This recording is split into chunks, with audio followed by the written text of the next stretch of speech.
I was really interested by the brief that they proposed, so this In Pursuit of Imperfection. I looked at this idea of perfection and what does it mean, and I came up with the definition of perfection is something without flaws.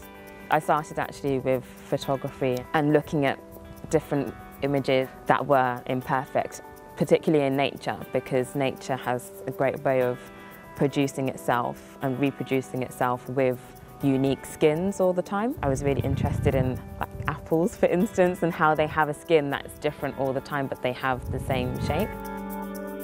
Every morning I wake up and then obviously I can see the trees. Every single leaves, it has its own shape, so never has a same shape.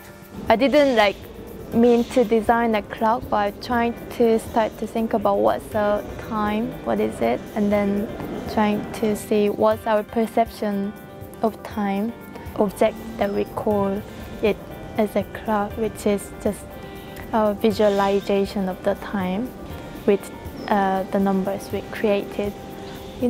Clock, even though it doesn't show the proper time, but it seems quite, how can I say it, cute? I came across this rusted door and I thought it was quite interesting the way that a steel sheet can colour itself brown, and also the steel sheet that I saw had some patterns on it. It looks at the idea of imperfection on both sides, so it's something which produces an imperfect pattern all the time, so no two rust patterns are the same, but it's also something that's imperfect because rust is something that people always want to get rid of.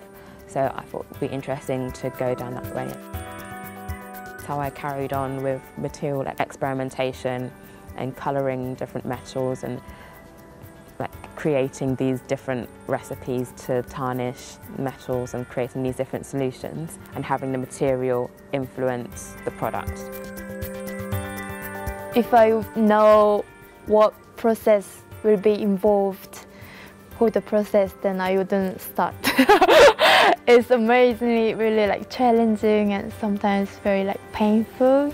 We think that we kind of manage the time, but actually time is something that just goes on. I think the next step with Mr. Clock would be finding a right manufacturer who can develop it further. I really think it would be great to see a direction where we can produce products which are unique or responsive to the individual. So empowering them, highlighting them, and not just mass producing one of everything for everyone.